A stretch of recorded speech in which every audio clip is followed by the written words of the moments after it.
I have been a 3D modeler for the past 6 years. I worked on some personal projects, some professional projects too.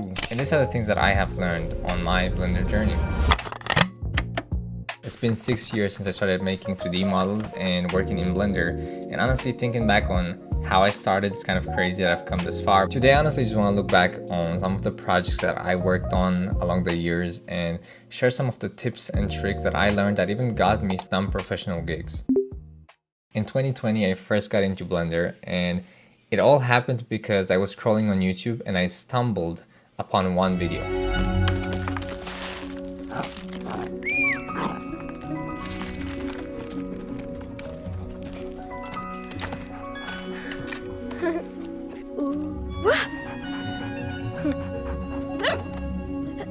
Looking back on it now, it's kind of a big moment for me because that's what inspired my whole journey. But this was made in Blender 6 years ago. And this right here, it was so cool to me back then because it looked like a video game and I loved video games back then. So I just thought to myself, what if I learned this and I made something similar? So I checked the description, I followed the link and I got to the download page, and after a few short clicks, Blender was installed. I was also in my first year of this school where I was learning programming, so I thought to myself, what if I learned programming and 3D modeling, then I could really make my own games. I learned Blender by following some basic tutorials, as anybody would. I cannot really recall myself watching the donut Blender video. I think everybody who has worked in Blender knows this. I did try it, I think, but I never actually finished it. So I just followed a whole bunch of random different Blender tutorials for beginners. It was kind of annoying watching so many tutorials. I think getting into anything is the most difficult thing. It's always the start, but a lot of tutorials, they started overlapping with, information. You watched one and then you watch another one. They share the same tips and tricks, and that kind of got annoying with time, but I did pull through. I made some simple models, some simple shapes, tried it out, and then I uninstalled Blender. Honestly, it seemed a little complicated to me at that time, and I just thought, it's cool just starting out right now, my first year. I don't think I really have the time for this. But yeah, so now 2021 came around and I was in my second year of this programming school, and to be fair, I only signed up for this school because I wanted to learn more about programming games, something that we actually never really did. So I picked up Unreal Engine in my own free time. For people that don't know, Unreal Engine is a game engine that allows you to make your own games for free. It's very complicated, but I picked it up and I actually spent a good amount of time looking up tutorials and trying to learn. There was this one guy, massive shout out to him because he helped me out a lot. Working with Unreal Engine, once again, I came to the conclusion that I do have to learn a bit of 3D modeling to be able to make something by myself. So I reinstalled Blender again and I gave it another go. With all that out of the way, I do have to say that I had to do a whole bunch of digging to find out my earliest files. It's not the most accurate depiction of what my journey was like, but this is the best that I can find. The earliest file I could find was this one right here, which once I opened it up were just some random buildings, but it turns out they weren't actually so random because back then I had made them for one of my first ever solo projects, which was called Forgotten Memories. It was a game where you played as a cop trying to solve a crime in a world where there was this technology that allowed you to watch people's memories, even deceased people's memories. You could take a look at and try to figure out what happened to them or what they knew. It was kind of supposed to be a detective sort of game, but yeah, I unfortunately deleted the files in Unreal Engine because it took a lot of space on my computer, and my computer, my poor boy, he doesn't have a lot of room, so I had to do some sacrificing along the way. I do really regret it though, because I actually put a lot of work into that, and I wish I could have shown some of it off. The buildings, alongside a bunch of different props for some house that I was trying to work on in the game, they were all part of the project, but it never really got to see the light of day. It never got past the starting point, so that's all we have from that year. I do have to come around here because this is actually not quite true. In 2021, I did have another project that I worked on, which was a teddy bear game, a adventure sort of puzzle game that I was working on with a friend, and I worked on some buildings for that one as well, but I also made this little cute teddy bear character. There were supposed to be aliens in the game. That was kind of a last minute decision, so I tried to make some alien looking creatures and biomass. My whole goal with the biomass was to make it look nasty, disgusting. It was interesting. I tried like some new techniques. I was using some images and then trying to use displacement maps to get the 3D look. It was the first time that I actually tried a bit of sculpting, but I really just played around with it and didn't actually look any tutorials up or anything like that. So I only dabbled, but that was really all of it. In my third year of Blender, even though officially kind of my second year, because the first one I kind of gave up on, I picked up the pace quite a lot. To this day, I started one of my biggest 3D projects ever. The goal of the project was to create my first ever 3D character, and I was extremely excited about it because I had never done that one before. In the end, I decided to make a mech instead of actually making a humanoid character because I really loved a game called Titanfall and I love mechs, and yeah, that's what I decided for. Now, even before I started the project though, I prepared by spending a few good months just doing some hard surface modeling. Now, if you're not familiar with the term hard surface modeling, it's basically referring to models that have sharp, clean edges, mainly seen in machinery, vehicles, weapons, stuff like that. I made a few simple models trying that, and honestly, looking back at some of them now, I'm kind of impressed at the work that I did. Some of them turned out really good, and the one I was really proud of, because also the textures that I made for it, was this wingman right here. Honestly, this looked really good. I remember the way I made this one was I used a whole bunch of different cubes and I started shaping them up and, you know, putting them together to create the rough outline, and I started adding the details with more cubes, and I ended up with this masterpiece. But yeah, then I felt kind of ready to just approach this monster of a task and go ahead and make this mech. Now, the craziest part is that I actually spent a total of 3 months working on this character. And that goes from gathering the references to then modeling and also texturing. I spent a lot of time on it because it was, you know, after school working on it, but also I was kind of going into it kind of blind, because my referencing was mainly focused on the outline and shape, but not on the details. And I spent so much time overthinking and trying to figure out what should I like add for details, you know, when it comes to the upper arm, how should that look, how should the forearm look, and all of that. So I spent a total of 3 months. And then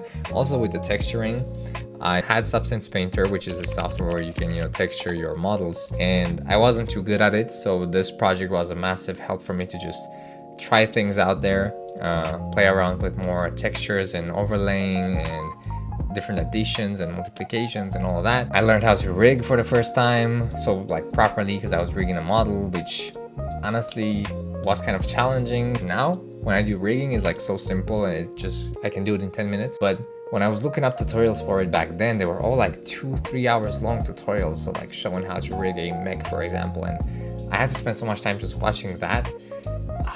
It was so annoying. But in the end, clearly this project really pushed me a lot, and it was also just something I was passionate about because I love Titanfall. So making a mech inspired by that game was kind of like my tribute towards the game. Now, in my 4th year of Blender, I got into sculpting. This was something I really dreaded. Now, this being my first time sculpting, I thought to myself, okay, I have to make something simple, right? I have to get into it, you know, slowly, then crank it up a few notches. So I decided to make a fully humanoid 3D character as my first sculpt, you know, because making a human anatomy, the human body, is such a simple task. And I decided to make a character from a game called Nier Automata or Automata. The game was fire, but my sculpting skills really weren't. But anyways, sculpting a human body requires some knowledge of anatomy and how the muscles connect and how it looks. I did try to do a bit of research on it and watched a few videos about it, and then I just kind of thought to myself, okay, that's a lot of information. Honestly, let me just like raw dog it. Let me just try it out and see what I can get done. The way I made this character was the weirdest thing ever, because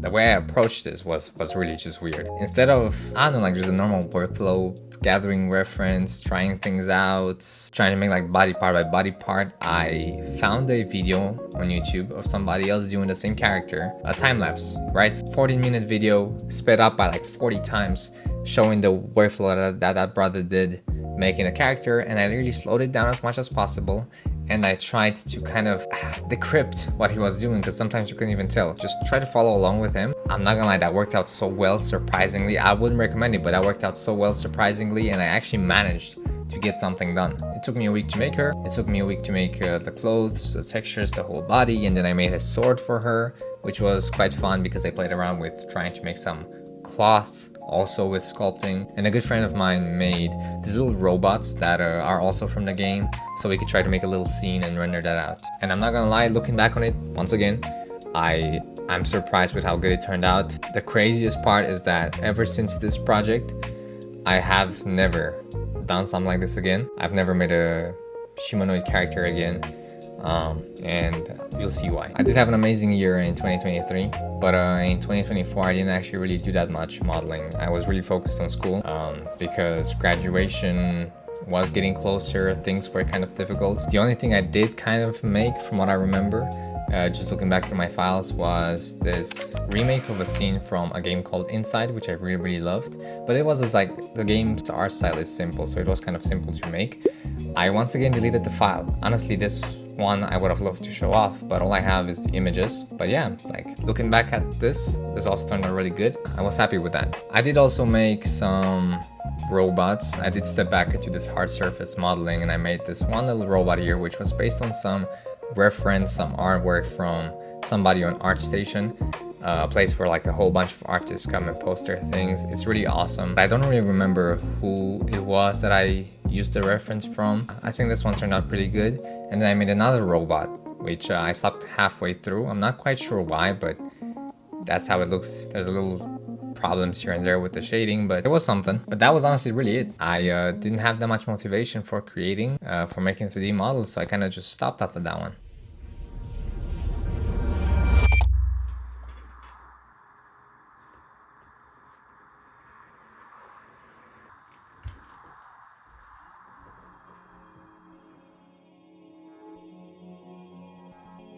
Now, last year in 2025, I was rather busy with school once again. 2025 was like my biggest year generally because I had graduation and a whole bunch of things going on. Literally for the first 8 months of the year till August, I didn't touch Blender whatsoever. Till suddenly I got a message from one of my good friends that made those robots previously, saying that he has a good lead, a good idea. And that's when I hopped back into Blender after a few months of doing nothing, and I was really excited to hop back into it. And I started working on this massive project. We worked on a game that we directed, and we got a whole team together, and it was really fun, but also really challenging. I ended up working on more than 50 different models in the span of 2 months. All kinds of buildings that I made for the game, some characters that I made for the game. The style was stylized, more simple, lower poly here and there, but it was really good experience, and just great for me to try to, you know, do a different style, and I learned a lot. It was a lot of fun, but in the end the game didn't actually turn out to be much of a success. But it did teach us a lot, and more importantly, it got me back into 3D modeling. And so here we are today. After 6 years of working in Blender, that's kind of how my journey has developed. Now I have got back into Blender, and I have a big project coming up. I'm going to be working on it, and you know, if everything goes well, I will probably share it on here with you guys as well when the time is right. These tips are meant for people who are just starting out. If you're a beginner, then naturally the best thing you can do starting out is learning the basics, even though I know it's annoying. You gotta learn the basics, because once you do, your whole world opens up. I think the main big tip that I have to share is re-engineer. Basically finding a model, a 3D model, or you know, an environment, character, prop, whatever, from you know, something that you're interested in. I do this a lot by going on ArtStation, trying to recreate their model. That way what you're basically doing is, while trying to recreate their model, you have a really good muse, you know, you have their model right there to look at and, you know, use as reference. Re-engineering something really makes you think about how they did it, and really allows you to break it down and learn for yourself. A few weeks ago I found this, you know, stylized 3 on ArtStation, and I was like, you know, I want to make my own because I haven't so far. So I went ahead and I kind of re-engineered how she might have done it, and I made my own. I saw somebody like doing some lighting practice, so I thought, you know, let me try some myself. I made this ones here, just stuff like that, re-engineering. I think that's a good tip. If you have come so far into this video, then I mean, God bless your heart. Thank you so much. If you're somebody who wants to get into 3D modeling, then I can only recommend it. It's extremely fun, and it's a great creative outlet to have. Make sure to subscribe to see more of this face on your For You page. And other than that, y'all stay blessed, and all love.